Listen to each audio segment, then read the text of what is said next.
Hello world, welcome to a new video in this channel. If it is the first time you're here, I am Luis of Ecuador, and in this channel we talk about news, events, political analysis of things happening in Ecuador, or things originating in Ecuador or affecting Ecuador. So if you're interested in knowing what's happening here about different events, subscribe to this channel because I will be talking about these things. In this video it will be a simple Q&A, questions and answers, in which I will answer to questions that you have made in the comment section of previous videos. So please feel free, besides subscribing, which would help me, to also let comments. If you have questions, you can leave them there. If you would like to make questions and remain anonymous, then you can send an email to my commercial email, info@bildevtours.com. Okay, let's start. First question from Little Travel Monkey 6727. Thank you for reporting. By the way, are you Ecuadorian? Yes, I'm Ecuadorian. I'm Ecuadorian and I'm also Venezuelan. I'm Ecuadorian Venezuelan. In short, I was born in Venezuela to Ecuadorian migrants. In better times for Venezuela, of course, when lots of Ecuadorians migrated there, my parents didn't meet here. Actually, they lived here independently, then they met there and I was born there. And due to my background, because I've been growing like between the two worlds, I know many things, and also because I'm curious. But we'll talk about Venezuela in other videos, if you're interested. If not, let me know, like, we don't care about Venezuela, only Ecuador. But let me tell you that the Venezuelan issue has affected all of South America, including, of course, Ecuador. The great Zaza 9293. This person left 3 questions. I really appreciate your comment and, well, also leaving the questions. Question 1. How are the Ecuadorian people reacting to Noboa's action plan and its level of success so far? Well, after 100 days of government of Noboa, his numbers are very, very good. Actually, he's the president with the highest support since 1979, according to the Sedatos poll company. Some companies say or show that he has 80% of approval, which is very high. It has decreased maybe a little bit in the last week, but the President Noboa is now promoting a consultation, which is an election to make some questions to amend the constitution, to be able to provide more safety. And we'll talk about these questions in another video. However, yeah, most people are supporting President Noboa, and that is because of many things. Like, number one, the marketing or the media management. He has been great at doing this. He has a very good marketing or political communication team. Unlike the former president, Guillermo Lasso, they were very bad for promoting things. I mean, what we saw every day on the media, it was like, everything is going better, we are now doing good, this is excellent. And when we were living on the streets, had nothing to do with what they were showing on TV. Now, what they are showing on TV, you can see a little bit of this on the streets. Ecuatorianos, lo que estamos viendo en las cárceles del país es el resultado de la decisión de enfrentarlos. Por eso, desde el gobierno, hemos emprendido acciones que nos permitan recuperar el control de los centros de privación de libertad que se ha perdido en los últimos años. Nosotros no vamos a negociar con terroristas. En cumplimiento de las disposiciones del señor Presidente de la República y del decreto de estado de excepción, mantenemos la vigilancia en 35 centros de privación de la libertad en el país. Hemos reforzado los controles e incrementado el número de personal militar. Nuestros efectivos están realizando operaciones de control de armas, municiones y explosivos en todo el territorio ecuatoriano. Hemos sido claros y enfáticos. No vamos a ceder ante grupos criminales y no descansaremos hasta recobrar la paz de los ecuatorianos. Also Noboa, he was in the National Assembly working as an assemblyman while Lasso was the president. And he knows how to play this game better than Lasso. So what he has been able to take to the assembly, most of these things have been approved or not rejected at least, and that way he could approve them through special mechanisms in the Ecuadorian law. Also, people wanted to see action, they wanted to see army on the streets, police, and that has happened. Yeah, in the last week or in the last 2 weeks, it's been concerning because you're starting to see less army, less police on the streets again. So you're getting to see again maybe bad news on the media, but in the next few weeks we will have elections again in April.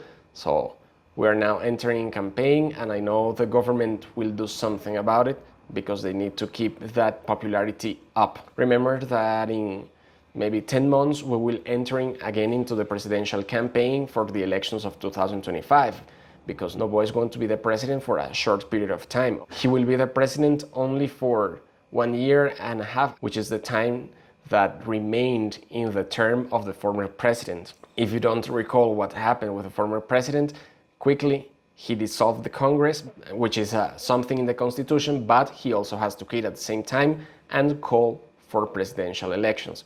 So he did that because the Congress was about to remove him. And in these elections, Noboa, the current president, won the elections. But it's not again for 4 years, it's just for the time left on the former president's term. But so far, numbers are good for Noboa. Most people are supporting him because of what he's doing. Of course, this could change in 1 week, in 2 weeks, but at this moment, support is good. Hopefully he keeps improving the fight against the gangs, because what is being done is not enough. We have army, we have police on the streets, but we're lacking perhaps social policies to avoid that youngsters in the poor areas want to join the gangs. And also to avoid that criminals that are arrested leave after 2 days or 1 week in prison, which is perhaps our biggest problem. That is being fought a little bit through the prosecutor's office. That's an independent power from the president's office, and also that will need to be for another video, because it's complex. There are 2 big cases against the corruption in the whole country that are being led by the prosecutor's office, from which we get pieces of news every single day, because we discover something new in these 2 cases. Important politicians, judges, they have been involved in corruption and now they're being prosecuted. I'm talking about the cases Metastasis and Purge. Question 2. Any actions from the United States to step in and assist Ecuador? Yes. And I have talked about this in my other videos. If you haven't watched them, well, summarized, Noboa has talked here in Ecuador with representatives of the United States government, that is from the United States Southern Command, which is a special command from the Department of Defense of the United States for Latin America. Also, Noboa has been in constant talks with the US ambassador here. Recently, the White House National Drug Office Director was here too. And finally, a law that was approved in the former government is now going to be executed according to the current government to give immunity to the US Army, who will be holding actions in Ecuador. They will not be able to have bases here as in the past, because the current constitution forbids that. Until 2006-2007, we had a Navy base here in Ecuador in the city of Manta. When Rafael Correa, one of the former presidents, got into the power, he said, we cannot allow this, because would the US allow Ecuadorian bases in their territory? So no. And then a new constitution was made, and in that new constitution it is explicitly forbidden to have foreign military or Navy bases in Ecuadorian territory. But yes, the United States will be providing help and support in this fight against criminality in Ecuador, and is already doing through other mechanisms, such as donating equipment for intelligence, weaponry, etc. Question 3. The safety of the Amazonia people. Is Peru covering this border region? If Ecuador is bad at protecting its borders, Peru is even worse at that. So basically, no. In the southern border with Peru, there's some protection, maybe not enough, but some.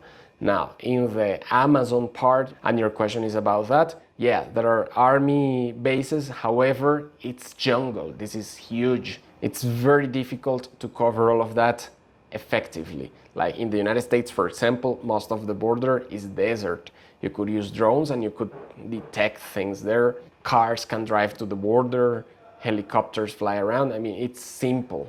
It's way easier. But here, let's say to the east boundaries of Ecuador, that is the borders with Peru, it's very difficult because it's all jungle. So I wouldn't think it is too effective what is being done there. But since not many people live in that border area, we don't receive too much news from there.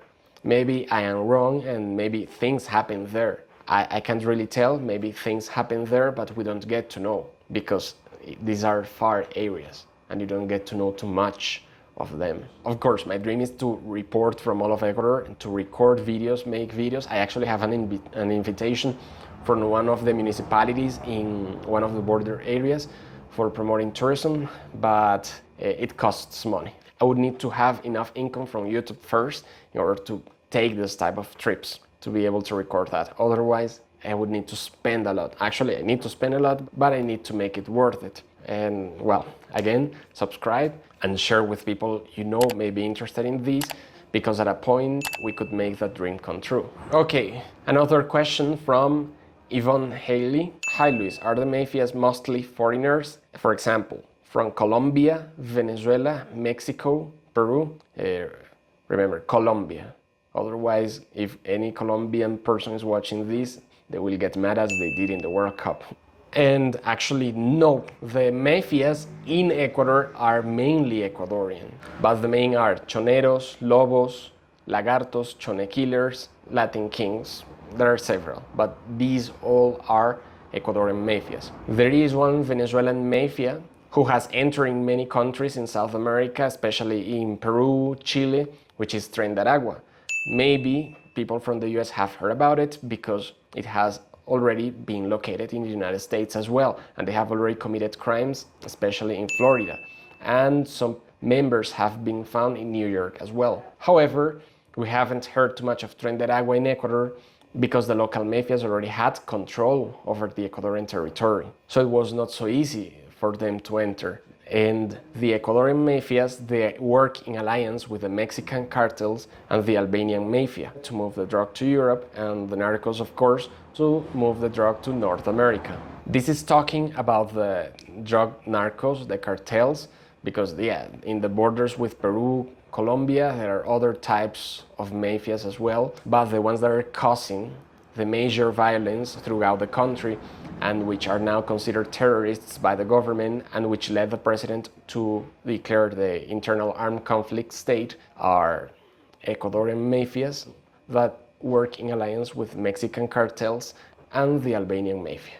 And in the same way as I plan to make a video about immigration from Ecuador, why Ecuadorian people are going to the United States, I also plan to make a video on Venezuelan migration and talk, yes, about the situation with the Venezuelan mafias and the dictatorship there and how this situation is affecting the United States, because here we hear a lot of it. The Venezuelan migration crisis has affected all of South America and now is affecting the United States as well. However, there is much more than just news about the criminals. I would need to explain many more things, because you have a mafia controlling the government in Venezuela.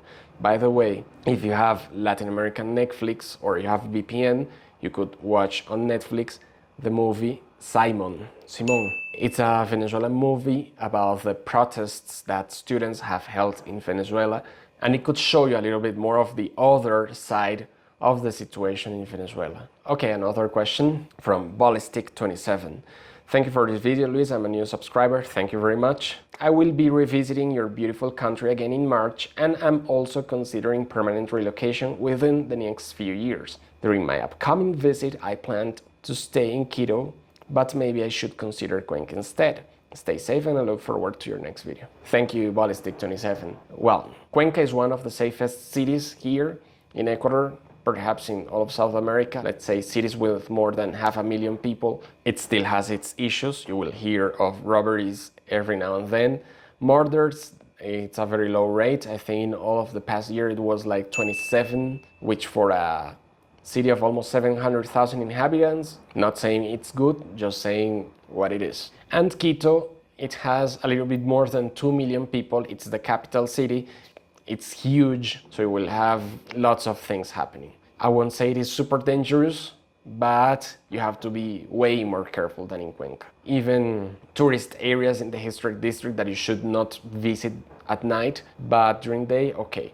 It depends on what you want to do, like if you want to live there, if you want to explore, if you want just visit for tourism, if you have business, it varies. Like if you want to work as a digital nomad, yeah, Quito is fine, also Cuenca is fine. I would prefer Cuenca, but it really depends, up to you. Now Guayaquil, that's a different story if you don't have experience with Latin America. But Quito, I would say, is like okay if you know how to be careful in Latin America. In Cuenca you would be more comfortable, but Quito is also nice. You have lots of things. It's the capital city and they receive way more tourists than Cuenca. So I can't really answer to that question accurately, but I would say that yes, you could go to Quito. It's not like a war zone. Another question. Cuenca looks nice, a beautiful city. Is the quality of life for what you get in Cuenca, the amenities, high? Is the dating good for a foreigner expat in Cuenca, Ecuador? Okay, first thing, Cuenca, the quality of life, yes, it could be high. There are very good areas.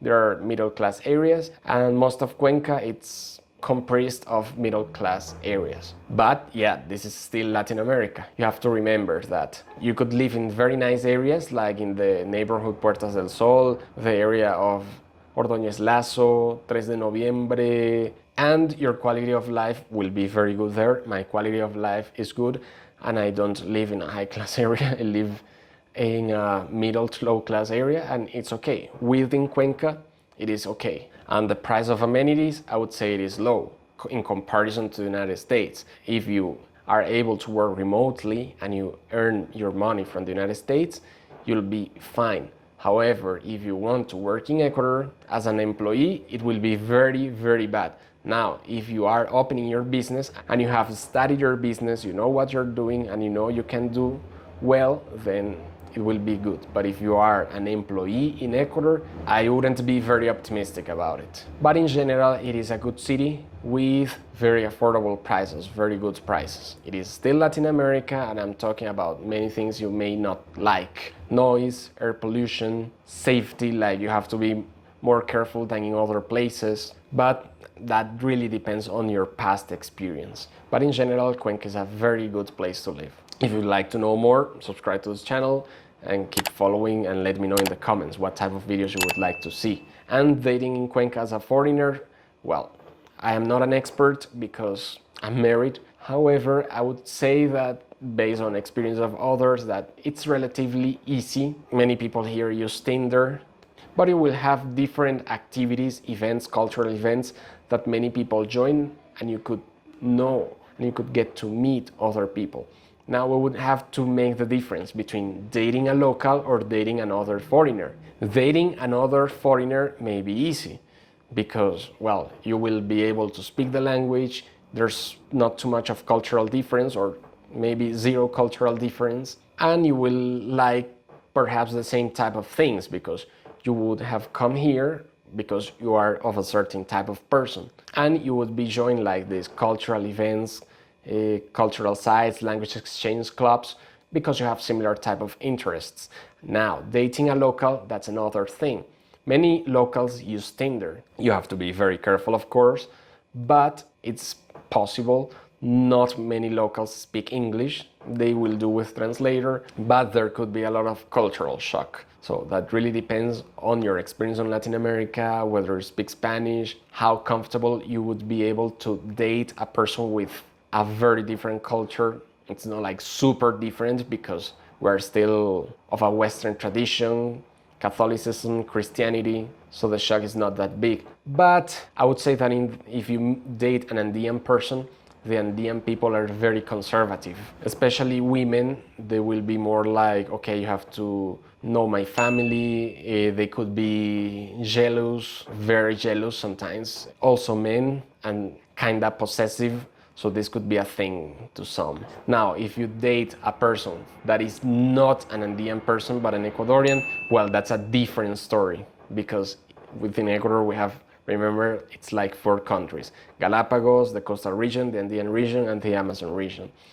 And the differences between Andean region and coastal region are huge. But answering your question, dating could be easy depending on what you're looking for. Another question from Joe Giger, 1915. As a foreigner being resident for 4 years now in Ecuador, do I need the criminal background to re-enter to Ecuador after having visited Colombia for a week? Would be nice getting an answer, thanks. Well, I've been receiving many different answers to this from people coming in. I know of people who have been asked for this, coming for the first time as tourists, or even coming for a second time as tourists. Some other people who have been able to cry or beg to the people in the border, like, please allow me, and have been able to go through. But the current regulations during the state of emergency indicate that if you're a foreigner, you have to show the criminal background check. Yes, they make exceptions, like for people who already have a residency visa in Ecuador, and they can come easily. Now, if you don't have a residency visa in Ecuador and you're only coming as a tourist, the best is that you have it if you're entering by land. But remember that this does not apply to people flying into Ecuador. So if you're a resident, you would not need the criminal background check with apostille of your country. Now, if you're a tourist and you have been to Ecuador in recent times, you should be able to come in, but the best is that you have the criminal background check with apostille.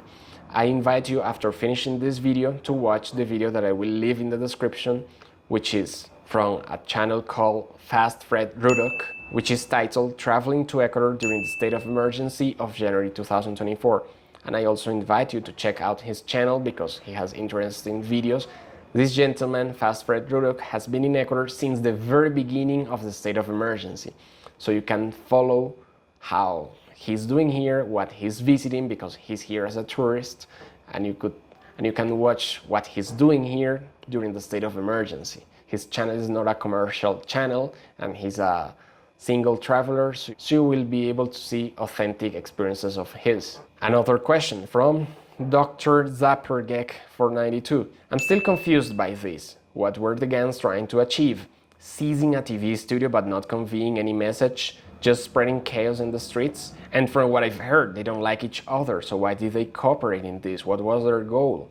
Somehow this seems to me as a pretty good excuse to install a police state. Can you please comment on this? And yes, many people think or thought, well, some people still think, many people also dislike the president. Some people say that the president Noboa prepared all of the attack on the TV station so he could win as much support as possible, because this would be like, we are at our worst level ever, so we're going to declare a state of internal armed conflict, and people could say, yes, yes, yes, please do whatever you want. In my opinion, I don't think it was like that. Why? Because the people arrested in the TV station were mainly young people. Most of them were like younger than 25 years old. There were some minors involved as well. And I could tell, based on experience, that in many of these areas, these guys, they simply think they have a lot of power, that they are gods and they can do whatever they want. And I think that this was not planned at all. They simply went there like, you know, we're going to appear on TV and tell the government that we don't want any state of emergency, that if he keeps doing this, we're going to have a war. And they thought they were simply invincible, because that's what has happened in many of the streets. Let's say like during all of 2023, criminality was increasing. Many criminals entered the prisons. They were released after 1 or 2 days by corrupt judges if they were actually arrested. So the criminals were feeling that nothing was going to happen to them. So I think that this was just more of that. They thought nothing was going to happen. They were going to enter the TV, appear in them, they were going to leave, and they were going to simply create chaos, and people were going to be more afraid of them. Because that's what happened during the former government of Guillermo Lasso. He allowed criminality to increase by a lot, and I think he should be held accountable for that. Because Noboa, when he declared the state of emergency and started taking action in all of these, he did it when it was less than 2 months since he had taken power. So he has shown so far that something could be done, and the former president didn't do it. He just let that things continued increasing, that the criminality continued increasing. And well, it's not like the gangs joined to enter into the TV station. It was one gang, I don't recall which, but it's not like they cooperated to attack the TV station. And final questions for this video. Have there been more frequent power outages since last weekend's outbreak of violence? Some of the European news outlets have reported that airlines are cancelling flights, but I haven't been able to confirm. Is there any such news on your end? This question is from mid-January, but I will still answer it because some of you may be concerned. We had until December power outages, and it's been raining pretty constantly. Actually, in the coastal region, there have been floods in several areas The main road between Quito and Guayaquil has been very affected. One of the main bridges is down, and well, there are landslides common because of the rains. However, also due to the amount of rain, we have electricity, because 90% of our electricity in Ecuador is generated by hydropower plants. So this is not being an issue at the moment. We're having now another issue, which is the floods in agricultural areas and in highways in the coastal region. You can still travel, but depending on the route, it may take you longer to get to your destination. And about flights being cancelled, as I said in maybe a video 6 weeks ago, yeah, there were several flights cancelled, but this was only like for 4 days, 3 days. And after that, they were all resumed again, and they are still there. But the media didn't report this. Okay, that would be everything for this Q&A video. Remember to leave your comments, like the video, subscribe to the channel if you haven't subscribed, and share this video with people you think may be interested in knowing about these things, and maybe leaving a comment. And also you can send an email to info@buildevtours.com to make questions there, if it is about relocation, or if you would like an analysis on a topic you haven't found an answer to, and I may answer there, or I may answer the question in a video without mentioning your name, of course. Thank you very much again for watching the video till this point, and see you in a next video. Bye bye.